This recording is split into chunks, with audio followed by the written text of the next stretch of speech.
Salam salam outsider, le débrief commence maintenant. Un grand merci à Displayed de m'avoir accompagné tout au long de cet Euro 2024. Displayed a été un partenaire de choix, ça m'a fait énormément plaisir. Pourquoi? Parce que depuis des années, vous-même vous le savez, derrière moi il y a toujours les mêmes tableaux, il y a toujours le même style de décoration. C'est du Displayed, c'est de la qualité, mais en plus de cela, en même pas 4-5 jours normalement, tu reçois d'habitude tes tableaux.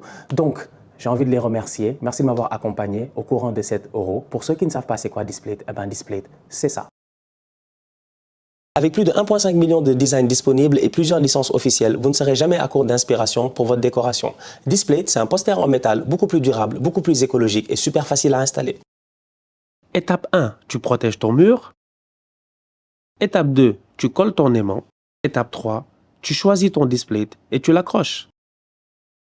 Displayed vous offre dans le cadre de l'Euro 2024 un rabais de 33%. Je répète, Displayed vous offre dans le cadre de l'Euro 2024 un rabais de 33% sur tous les designs officiels foot et sur toute la sélection sport avec le code outsider tel qu'affiché à l'écran ou en cliquant sur le lien dans la description et en commentaire épinglé.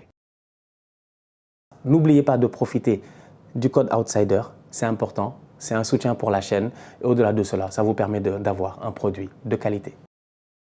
L'Espagne l'emporte aujourd'hui 2-1 face à l'Angleterre et l'Espagne est championne d'Europe. La vérité, elle est là, elle est très simple. C'est la meilleure équipe du tournoi qui a gagné le tournoi. Je pense que sur cela, nous tous, on peut être d'accord. Les Espagnols, depuis le début de la compétition, ils sont flamboyants. Depuis leur premier match, ils ont mis le pied sur le ballon, ils ont commencé à le faire circuler et derrière, ils nous ont fait vibrer. On a eu l'occasion de voir une très belle équipe d'Espagne amenée par des jeunes, mais au-delà de cela, amenée par un collectif. Ce qui a fait la différence aujourd'hui pour l'Espagne face à l'Angleterre, dans les 90 minutes qu'on a vu de cette finale-là, c'est bien entendu le collectif, la force d'un collectif. Aujourd'hui, j'ai vu une équipe nationale d'Espagne face à l'Angleterre qui, en première mi-temps, mais avait carrément la possession de balles, près de 70% de possession de balles de la part des Espagnols, une occupation totale de la part des Espagnols dans la moitié de terrain anglaise, mais en plus de cela, beaucoup de calme et de sérénité. Même si les Anglais, à un moment donné, ils avaient un bloc qu'on pouvait décrire comme étant un bloc bas, même si les Anglais étaient dans un jeu qui était un jeu beaucoup plus de, j'ai envie de dire,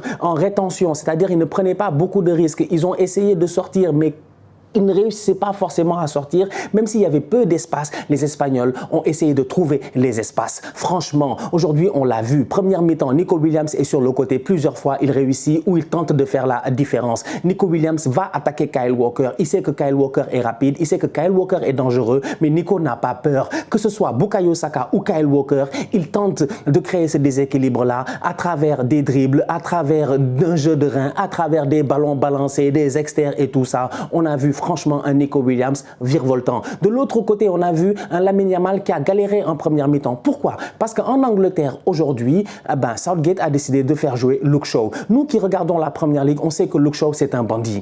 C'est un bandit. Pourquoi c'est un bandit? C'est un bandit, c'est un gros bandit. Mourinho avait dit ici que Luke Shaw était obèse ou quoi que ce soit. Luke Shaw est un défenseur qu'il faut respecter. Luke Shaw, défensivement parlant, aujourd'hui, je trouve qu'il a fait un bon match. Pourquoi il a été sur le terrain? Parce qu'on sait qu'offensivement, c'est peut-être pas Kieran Trippier, c'est peut-être pas le même pied que Kieran Trippier, c'est peut-être pas la même capacité à donner peut-être des superbes cendres et tout ça, même si Luke Shaw a cette qualité-là. Mais Luke Shaw, on sait que dans sa carrière, il a eu à jouer défenseur central ces dernières années à Manchester. Donc, Luke Shaw, défensivement parlant, normalement, sur ses appuis et tout, il devait être meilleur. Aujourd'hui, franchement, en première mi-temps, il a fait son match face à Lamine Yamal. Il a tellement fatigué Yamal que Yamal est allé retrouver Nico Williams de l'autre côté pour le dénoncer.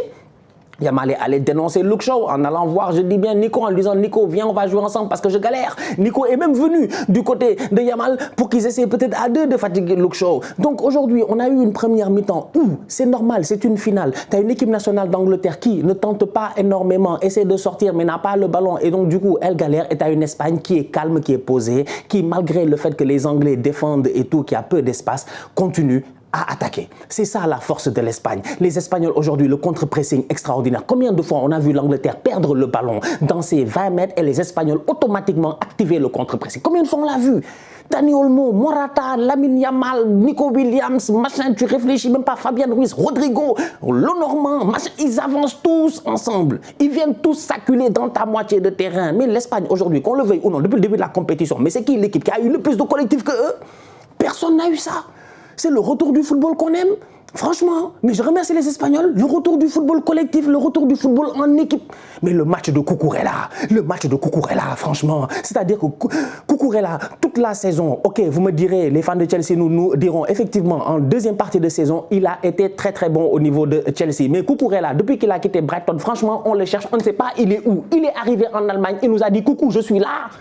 Depuis le début de la compétition, il nous dit coucou, je suis là. Et on l'a vu. Mais il a été incroyable, mais incroyable. Il a Saka sur le côté. L'Angleterre ne peut faire du danger que du côté de Saka. Ça m'amène maintenant même à Gareth Southgate. Parce qu'on va être très sérieux.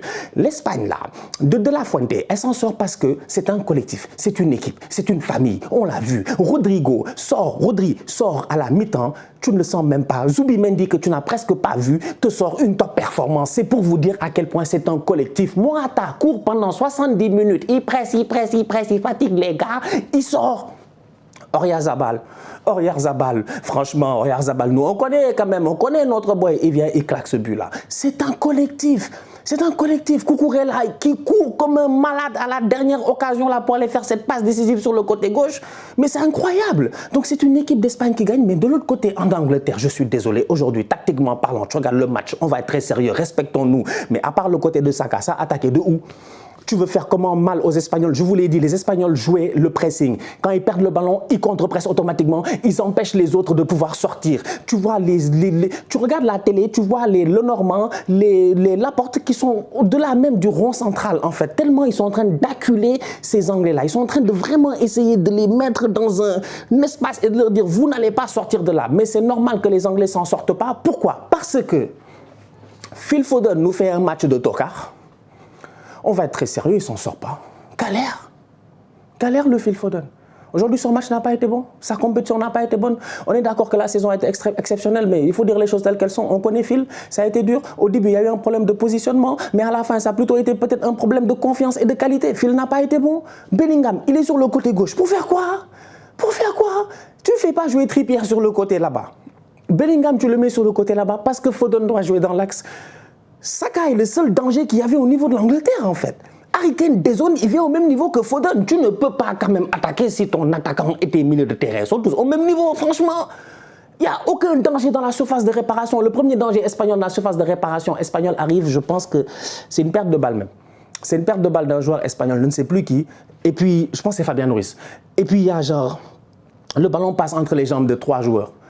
Et puis, Saka peut récupérer peut-être le ballon. Et puis, un Espagnol qui dégage le ballon. C'est tout. Sinon, en première mi-temps, tu cherches les occasions où Harry Kane, tout ça, ils sont dans la surface. Il n'y en a pas. Ils s'en sortent pas.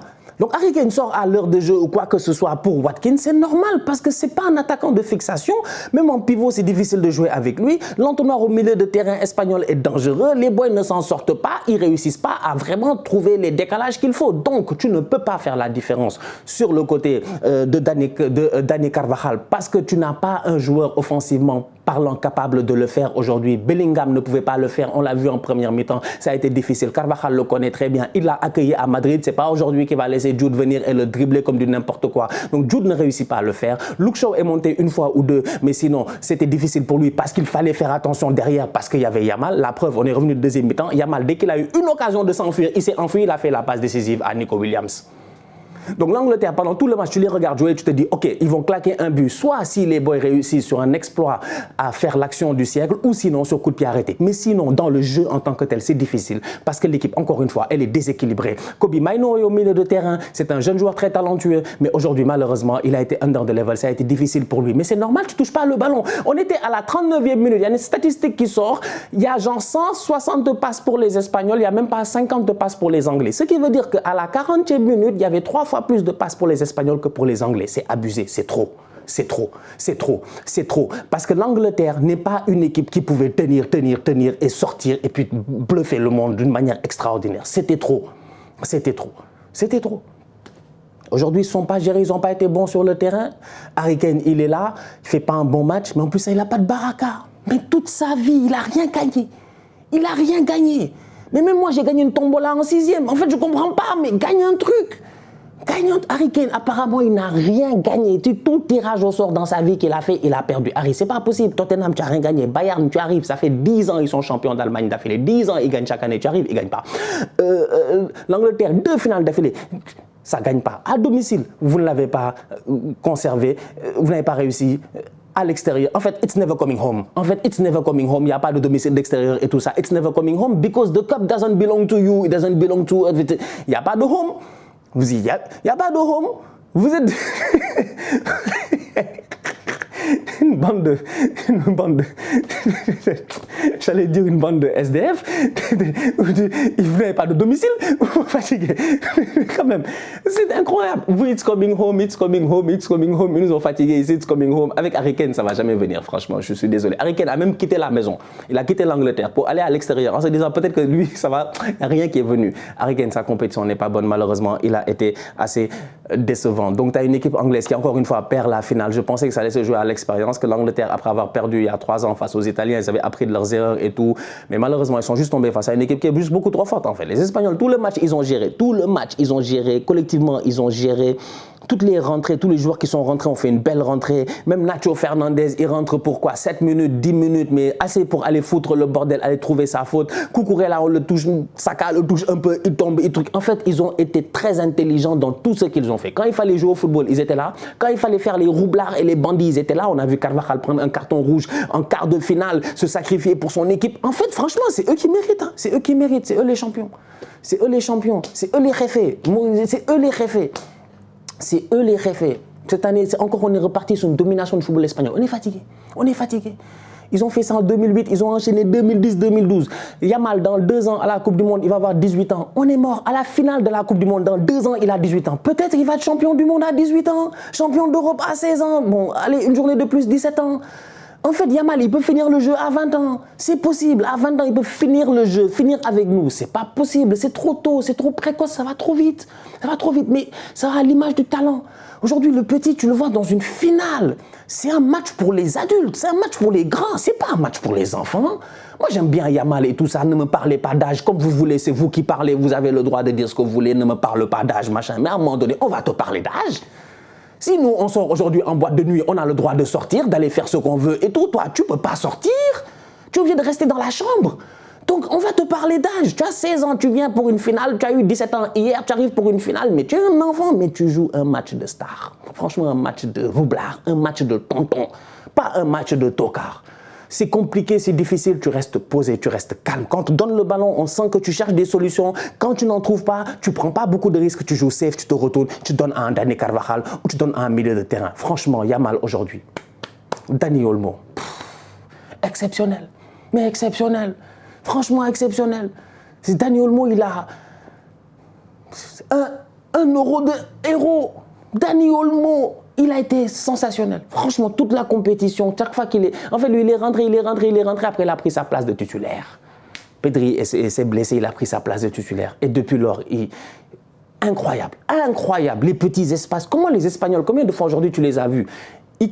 Ils poussent les Anglais, les Anglais défendent. Il n'y a pas beaucoup d'espace. Après, eux, ils aiment ça. Eux, ils aiment les petits espaces. Ils viennent, Yamal. Après, eux, dès qu'il y a les petits espaces, ils laissent les côtés. Ils savent que ça ne sert plus à rien d'aller essayer de faire la différence et tout. Tout le monde rentre à l'intérieur. Franchement, moi, j'ai vu un football aujourd'hui. Je n'avais pas vu ça depuis très longtemps. Tu vois, tout le monde. Yamal rentre, Olmo rentre, Nico rentre. À 3, ça commence à combiner là-bas, foutre le bordel, soulever des ballons, faire des talonnades, des machines. Mais aujourd'hui, il y a des phases de jeu. Tu les regardes.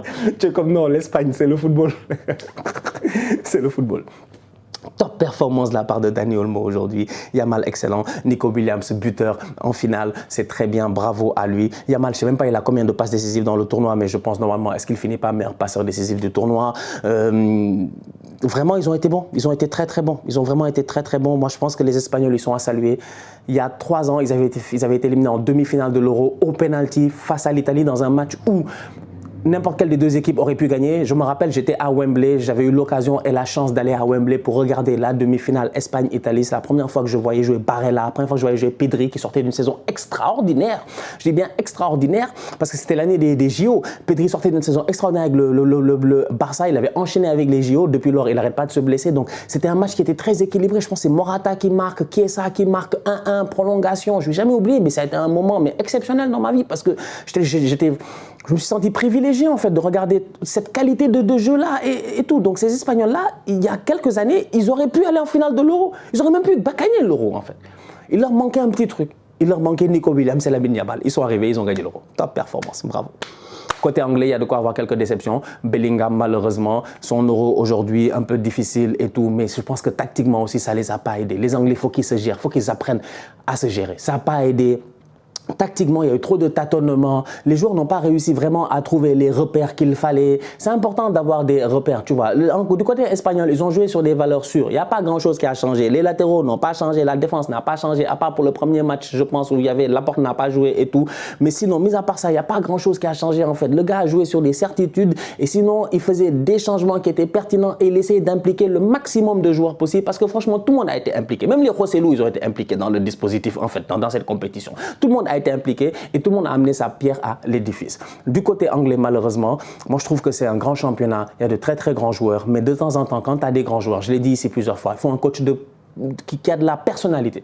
Il faut un coach qui a vraiment de la personnalité pour être capable de mener cette équipe-là vers le top et vers le sommet. Mais malheureusement, aujourd'hui, Gareth Southgate n'a pas réussi cela. Et malheureusement, aujourd'hui, l'Angleterre échoue pour la deuxième fois à la porte de la coupe finale de l'Euro. C'est dommage.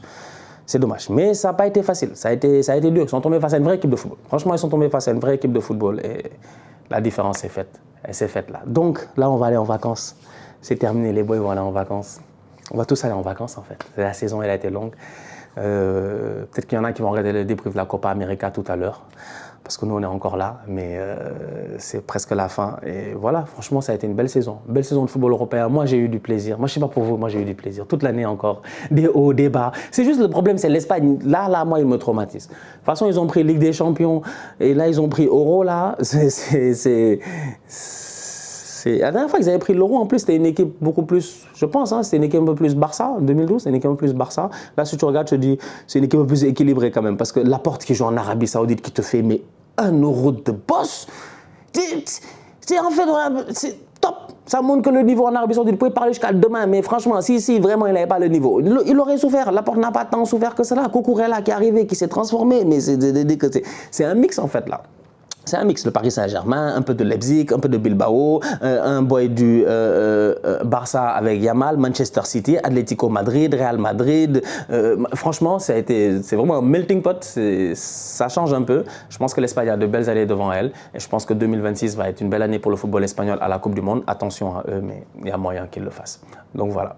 La famille, on se capte très bientôt pour une nouvelle vidéo. Avant de finir, j'ai une pensée pour mes boys. Cole Palmer est venu, il a claqué un but, c'est bien. Mais une pensée pour mes 2 boys d'Arsenal, Bukayo Saka et Declan Rice. C'est comme ça, c'est la vie, voilà. Gérez-vous, hein. Faut pas faire vos affaires dépressives là. Franchement, vous n'avez qu'à digérer votre affaire rapidement. Nous, on a une saison à gagner, on a une première ligue à gagner, on a un chauve Pep Guardiola à aller poursuivre. Donc gérez-vous parce qu'on se retrouve là. On est le 14 juillet, la saison reprend le 17 août. Donc faites très vite. Entre-temps, il y a la pré-saison. Donc je compte sur vous. Courage mes gars, Bukayo et Declan Rice. C'est dommage. J'aurais aimé les voir gagner, mais franchement, la meilleure équipe a gagné.